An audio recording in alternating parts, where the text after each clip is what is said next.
al medio. Tenemos a Vicente Montañés. Vicente, ¿cómo estás? Buenos días. Muy buenos días, Javier. Abrazotes para ti y todos tus tertulianos. Oye, llamó mucho la atención tu intervención la pasada semana, ¿eh? La pasada semana no, esta semana, hace un par de días, ¿no? Efectivamente, el pasado martes. El pasado martes. Y por eso queríamos volver a hablar contigo, para que nos ilustraras, porque en esta mesa hemos hablado mucho sobre el déficit público, sobre todo en el tema de la seguridad social. ¿Cuáles son los nuevos datos reveladores que han salido ahora? Bueno, vamos a ver. Los datos no son buenos. Es más, no son nada buenos. Pero sí que me gustaría hacer una pequeña introducción de, oye, ¿qué es el déficit? El déficit es la diferencia entre lo que, en este caso, cuando hablamos de déficit público, entre lo que el Estado español gasta y recauda. Es decir, con lo cual, siempre que arrojamos un dato negativo, significa que estamos ingresando menos dinero del que gastamos. Si al final en nuestra casa esto lo llevamos haciendo durante mucho tiempo, pues tenemos problemas. Y lo que está pasando aquí es que se empiezan a vislumbrar que vamos a tener problemas. Ya los hemos tenido en el pasado, pero los resultados que se están viendo últimamente parecen que no son muy buenos. Aclarado un poco el concepto de lo que es el déficit. Me comentabas seguridad social. Ayer nos dieron un hachazo cuando se reconoció, por un lado, la necesidad de convocar el Pacto de Toledo en un gobierno en funciones, que parece que no tiene demasiado sentido, dado que está en funciones, y sobre todo cuando nos comentaron que había un agujero de 17.000 millones que no estaba contabilizado, ¿vale? Claro, todavía es más sorprendente cuando esto que no está contabilizado son unos préstamos que realizó Hacienda a la Seguridad Social. Y dices, ¿y por qué se hace un préstamo y no se hace vía presupuesto? Pues no se hace para que no contabilicen los resultados de déficit, ¿de acuerdo? Es decir, si los préstamos entre las administraciones públicas no computan en los resultados de déficit. Bien, no aparecen como tal en la estadística. Entonces, nos encontramos con que esos 17.000 millones que no se han contabilizado, pues hay que contabilizarlos. ¿Eso qué significa? Que cuando la semana pasada el señor Montoro nos daba la desagradable noticia de que nos habíamos ido en casi un punto porcentual en los objetivos comprometidos de déficit, es decir, nos hemos gastado casi 60.000 euros más de lo que nos teníamos que haber de lo que teníamos que haber gastado. Bien, pues nos encontramos con que además hay 17.000 millones todavía más. ¿Esto qué significa? Esto significa que los resultados reales del déficit de 2015 en España, puesto que esto se tenía que haber contabilizado, estaríamos hablando de un 6,9. Eso quiere decir que estaríamos en los resultados del año 2013 en cuanto a déficit, con todo lo que el año 2013, para todos los que estáis ahí, recordaréis, supuso en materia de recortes en social, en materia de recortes en sanidad, en materia de presión fiscal e incremento del IRPF. Pero entonces, Vicente, claro, la pregunta es, si después de todos estos recortes, después de este sufrimiento, volvemos al punto de partida, ¿estamos exactamente igual que empezamos? Pues estamos no exactamente igual que estamos, pero tan solo hemos mejorado un 30% frente a lo que realmente deberíamos de haber mejorado. Y esto en una sociedad donde ya está muy castigada por el desempleo, por los desahucios, por todo lo que estamos viendo todos los días. Esto no es una buena noticia, es muy mala noticia. Madre mía. Javier, ¿qué va a pasar? Además pues de sin churros para desayunar, me veo sin pensión. A ver, sí, perdona. No, Vicente, que comentaba el general Monzón que está horrorizado ya con este asunto, ¿no? Pero, ¿qué es lo que va a pasar, Vicente? Lo que va a pasar es algo que ya anunciaba yo en el programa del martes cuando estuve con vosotros sin conocer este dato, y es que se nos viene un año que gobierne quien gobierne. Vamos a tener que oír hablar de recortes. Y los recortes al final, cuando no conseguimos los ingresos, necesitamos recortar en los gastos, y los gastos al final que más repercuten aquí son seguridad, son los datos en cuanto a pensiones. Sí. Posible toque de las pensiones, nunca lo van a reconocer, pero se ve venir. Es decir, vamos a tener que empezar a retocar las pensiones tal y como están planteadas y pensadas en este momento. Muy probablemente vamos a subir los tipos de IVA. Es más, ayer ya hubo anuncios por parte de la Unión Europea en la que se prevé una revisión de estos IVAs, permitiendo más autonomía a los estados. Ojo al dato. Y tercero, y no menos importante, yo preveo también medidas orientadas al IRPF. E insisto, independientemente del gobierno que acabe saliendo. No sé si hoy llegarán a un acuerdo para un gobierno a la valenciana. Por cierto, hoy estoy en Valencia, hace un día magnífico. ¡Qué envidia! Yo creo que es lo único envidiable, pero Valencia tiene muchas cosas buenas y el tiempo es una de ellas. Pero al final se sobrevienen tiempos complicados. Tiempos complicados porque además hay algo que estamos haciendo y que parece que es normal y que voy a intentar explicar para que veáis que no es normal. Vamos a ver, nosotros cuando en cualquiera de nuestras casas vamos a pedir un préstamo, normalmente lo hacemos para comprarnos una casa, para comprarnos un coche, es decir, para una inversión a futuro, ¿vale? Si lo hacemos en nuestra empresa, vamos a pedir un ICO cuando necesitamos mejorar nuestra estructura comercial, implementar una máquina para mejorar nuestra productividad, etcétera, etcétera. Es decir, son inversiones que a largo plazo nos van a obtener una mayor rentabilidad y que esa rentabilidad es lo que nos va a permitir pagarlo. Pues bien, nuestros dirigentes no están haciendo eso ni en las comunidades autónomas ni en el gobierno central. Lo que están haciendo es comprar deuda, es decir, ir al banco o en este caso a los inversores a pedir dinero, ¿vale?, para pagar la comida y las nóminas del mes. Javier Rodríguez Luengo, te quería hacer una pregunta, Javier. Sí, Javier, dime. Buenos días, don Vicente, ¿qué tal?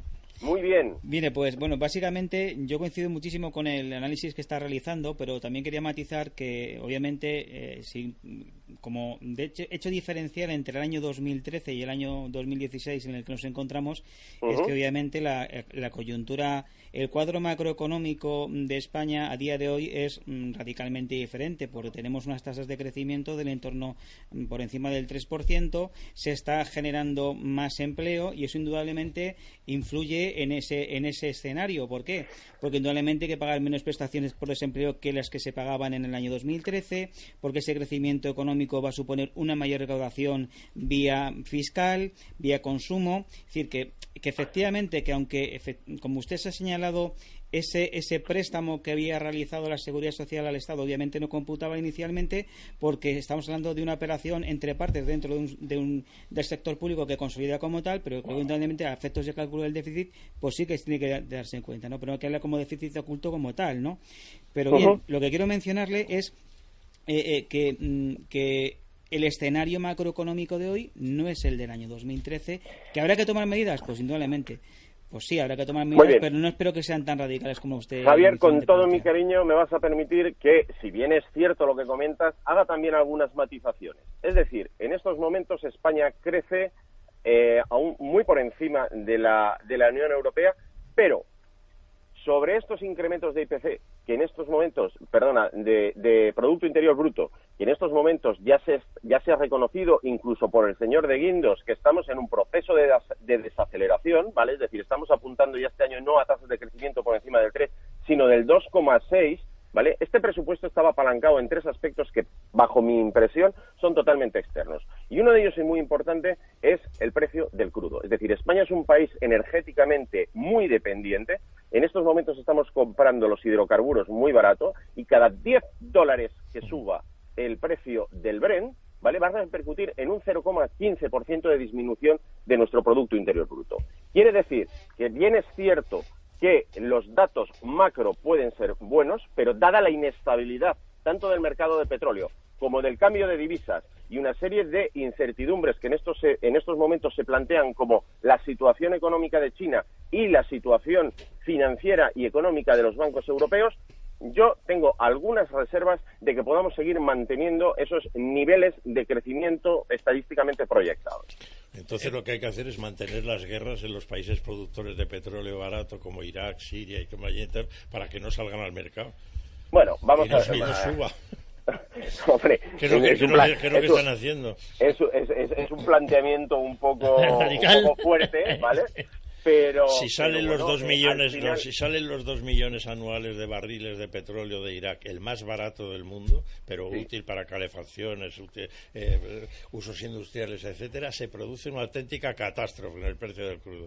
Bueno, pero es que esto va a suceder. Yo creo que recordar que la semana pasada ya os lo comentaba. Es decir, aquí al final, sobre el precio del crudo, lo que se está librando es una batalla comercial. Claro. Es decir, estos precios son tan económicos, por un lado, porque hay determinados países que tienen necesidades, como sea, de ingresar dinero, y la fórmula más fácil es vendiendo crudo. 2, porque la economía china ha sufrido un parón y es el principal demandante de crudo y en estos momentos está demandando menos. Y 3, porque concretamente Arabia Saudí ha decidido lanzar todo el petróleo que el mercado sea necesario para mantener una oscilación entre los 35 y los 45 dólares como respuesta para que no siga ni Estados Unidos ni Canadá invirtiendo en explotaciones vía fracking, que lo que producen es que a largo plazo pueda peligrar la explotación en los y por una vez en la vida tiene razón Arabia Saudita, porque el escándalo originario en el mundo del petróleo es los Estados Unidos invirtiendo para comprar barato y sin explotar el suyo. Sí, sobre eso podríamos hablar largo. El primer escándalo económico comercial del mundo son los Estados Unidos de Norteamérica. Oye, Juanja quería apuntar algo y luego Humberto Pérez Tomé. Magnífico. Don Vicente, buenos días. Muy buenos días. Yo no puedo estar más de acuerdo con tu análisis, ¿no? En el sentido de que vienen de una razonablemente mala, así lo he calificado, gestión económica popular de estos 4 años. Tenemos un déficit incrementado, el déficit de la seguridad social, que lo van a arreglar vía impuestos, ya está anunciado, y o sea, van a coger de los presupuestos generales de Estado y dicen, pues este trozo de la tarta para pagar las pensiones, porque de otra manera, como no nacen españoles, pues no hay forma de tal.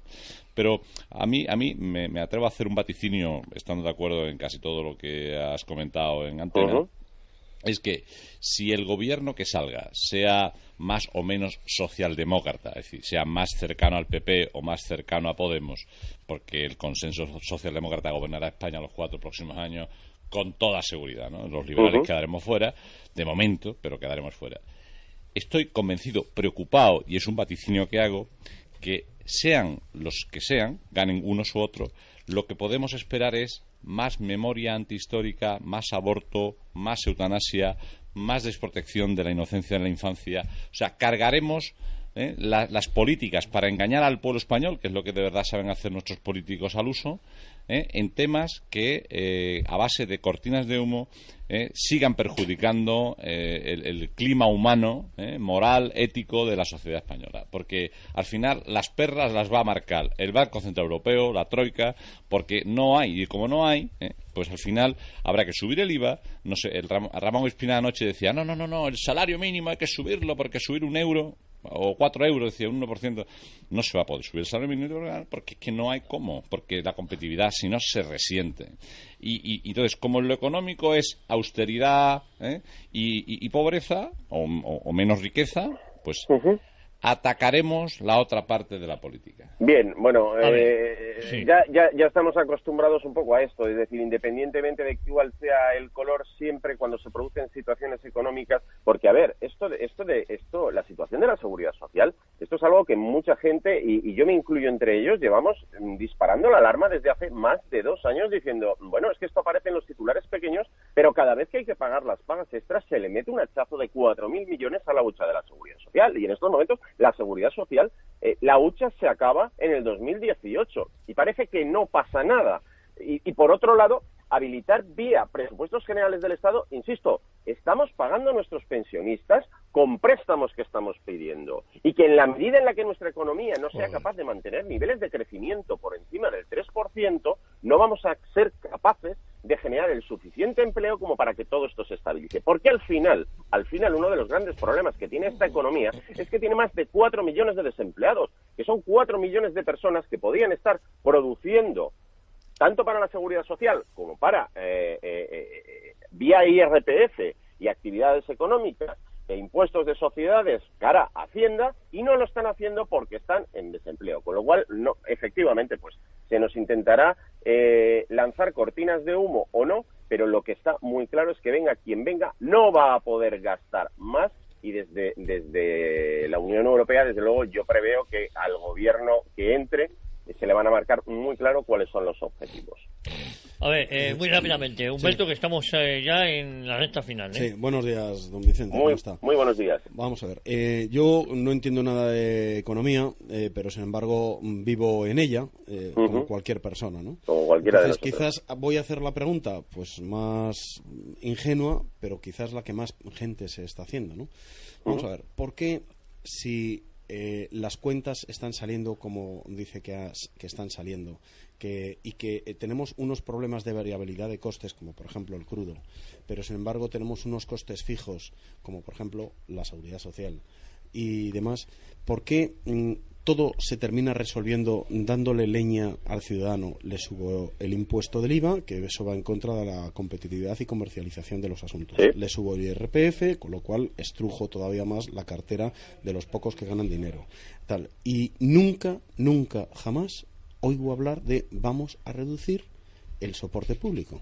Vamos a reducir funcionarios, vamos a reducir cortes, vamos a reducir senados, vamos a reducir diputaciones, vamos a reducir el peso político, Totalmente. que no lo entiendo porque eso nunca se habla de eso. Vamos a volar el estado de las autonomías de una puñetera vez. Yo pongo la primera pica. Bueno, a ver, responda. Simplemente le contesto. Es decir, estoy totalmente de acuerdo. Vamos a ver, yo por mi profesión todos los días me encuentro con compañías en las que desgraciadamente, y fruto de estos escenarios, se encuentran en crisis. Hay algo que es evidente. Si yo no puedo tener una delegación abierta porque no me lo puedo permitir, porque mi cuenta de explotación es negativa, la cierro.